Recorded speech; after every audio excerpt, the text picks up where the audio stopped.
Hindi. Awa mo na. Tapos na tayo! Tapos na tayo! Edward, please! Huwag mo akong iwan. Parang awa mo na. Mahal na mahal kita, Edward. Please! Please! Please, please. No, mahal.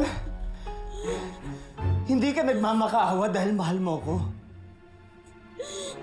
Ayaw mo lang iwan kita dahil hindi ka pinili ni Paolo kahit may anak na kayo. At hanggang ngayon, na lumabas na yung kababuyan ninyo, si Marge pa rin ang pinili niya. Si Marge pa rin ang hinahabol niya. Eh, ikaw, sino humahabol sa'yo?